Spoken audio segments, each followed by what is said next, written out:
នេះជាវីដេអូអេពីសូតទី4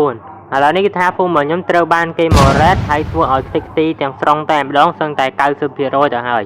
ដោយដែលអ្នកគ្នាបានឃើញនៅក្នុងវីដេអូនេះអញ្ចឹងគឺថាពួកហ្នឹងគឺបានមកកោយើងខ្លាំងមែនតើ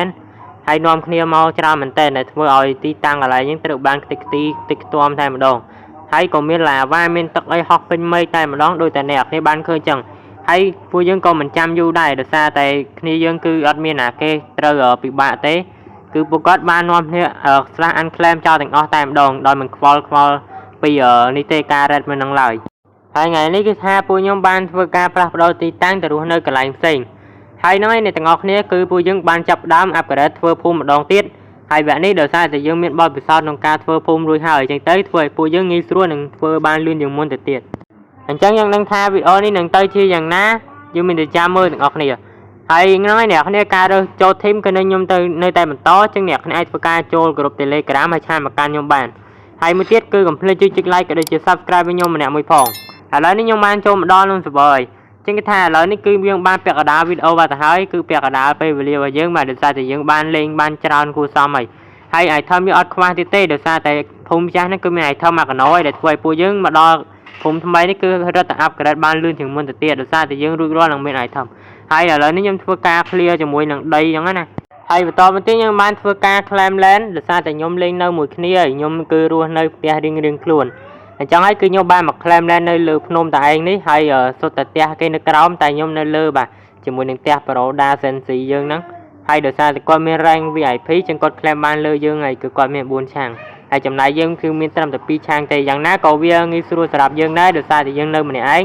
យើងអាច build អីក៏បានដែរហើយបន្តមកខ្ញុំក៏បានធ្វើការប្រមូល item ពី spawn ដើម្បីយកមកទុកចឹងណាពី in the chest ហើយឥឡូវនេះខ្ញុំបានយកមកខ្ញុំមានជាមួយនឹង MVP kit ផងដែរហើយមានជាមួយនឹងអាវនេះផងដែរ netherite ផងដែរហើយឥឡូវខ្ញុំធ្វើការទៅដាំ cherry បាទឬក៏គេហៅថាសាការាយើងហ្នឹងដោយសារតែវាមាននេះបាទពណ៌សាការាហើយឥឡូវនេះគឺមាននេះបាទគឺខ្ញុំមានអាវក្រោះចឹងណាខ្ញុំក៏បានពាក់អួតប្រូនោះមួយទៅឥឡូវនេះខ្ញុំធ្វើការពាក់អាវក្រោះរបស់យើងជាអាវ netherite ហើយអ្នកខ្ញាយមើលបានគឺខ្ញុំពាក់ឌឺប្រូនោះហើយប្រូគាត់ដើរធ្វើម្ដងនេះយើងបាទចឹងទៅរៀងសែតដែរចឹងទៅខ្ញុំក៏បានដឹងពាក់អីទេដោយសារតែយើងទុកវាសិនចឹងណាអ្នកគ្នាគីឡូបាត់អីទៅវាស្បៃធ្លាក់ងាប់ទៅវានឹងបាត់ចឹងហើយចឹងខ្ញុំក៏បានយកវាទុកវិញដោយសារតែយើងមានអាវក្រោះ diamond ហើយចឹងត្រូវការប្រើ diamond ល្អជាងបន្តមកទៀតខ្ញុំធ្វើការ clear ជាមួយនឹង land របស់ខ្ញុំឲ្យស្អាតជាងមុនដោយសារតែមើលទៅដីពិតជាកលុកកលាក់ខ្លាំងមែនតើហើយក៏មានប្រហោងញ៉ៃមែនតើដោយសារតែវាមានខែវនៅក្រោមហ្នឹងហើយខ្ញុំបានមើលដែរអ្នកគ្នាដោយសារខ្ញុំ clear ចឹងអ្នកគ្នាហើយហ្នឹងឯអ្នកគ្នាដល់ពេលហ្នឹងខ្ញុំ claim land ខ្ញុំបានមើលនៅខាងក្រោមទេកំពុងតែ clear ដីសុកស្រាប់តែមកពាក់អាវក្រោះវិញដោយសារតែខ្លាចzombie បវាយអីទៅពីបដៃងាប់តែម្ដងដោយសារតែក្នុង server Master Club នេះគឺថា Master SMP ហ្នឹងគឺគេដាក់ mode ហាអ្នកគ្នាដែលធ្វើឲ្យ zombie អីវាយឈឺមែនតើខ្ញុំក៏បានយកបទុកប្រើប្រាស់បន្ថែមដើម្បីយកតម្លៃនៅក្រៅគីឡូមាន zombie ឬក៏ creeper ដើរមកពីក្រោយទៅវាអាចនឹងគ្រោះថ្នាក់ខ្ពស់អញ្ចឹងតាហើយអាចនឹងបាត់របស់យើងដោយសារតែយើងប្រើ pink egg netherite អញ្ចឹងណាហើយខ្ញុំក៏បានយក pink egg ដើម្បីមកកាប់ថ្មដើម្បីឲ្យងាយស្រួលនិងរហ័សជាងមុន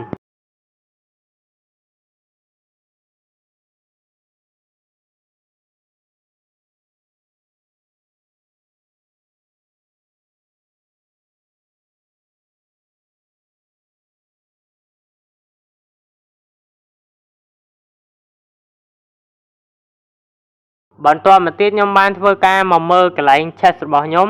ហើយដូចតែអ្នកគ្នាបានឃើញអញ្ចឹងគឺក្នុង chest របស់ខ្ញុំមានរបស់តិចមែនតើដោយសារមានអីច្រើនទេហើយខ្ញុំចង់ក្រាស់ជាមួយនឹងនេះចឹងអ្នកគ្នាបាទគឺជាមួយនឹង shovel ដើម្បីឲ្យវាកាប់លឿនជាងមុនដោយសារតែអ្នកគ្នាអាចនិយាយបានថាគឺ iron ខ្ញុំដាក់នេះបាទឡើង3 4 5ហើយគឺកាប់ទៅវាឆាប់អស់ចឹងណាឆាប់ខូចចឹងទៅចឹងខ្ញុំក៏បានសម្រាប់ចិត្តយកមកកាស់ធ្វើជា diamond តែម្ដងបាទធ្វើជាប៉ាវយើងហ្នឹងដើម្បីកាប់ដីឲ្យលឿនជាងមុនហើយក៏នេះផងដែរតាន់ជាងមុនផងដែរកុំឲ្យវាឆាប់ខូចខ្លាំងពេកបន្តមកទៀតខ្ញុំក៏បានលេចកំណត់មួយដោយសារតែខ្ញុំចង់ចាប់ជាមដើម្បីយកវាយកមកធ្វើជាសាច់ហើយក៏ធ្វើជា level ផងដែរចឹងហើយខ្ញុំបានសម្រេចចិត្តទៅចាប់សត្វជាមនៅខាងក្រោមនេះដែលមានចំនួន2ក្បាលដើម្បីយកទៅដាក់នៅកន្លែង land របស់យើងហើយដោយសារតែខ្ញុំមាន lead ណាគឺមាន lead ដើម្បី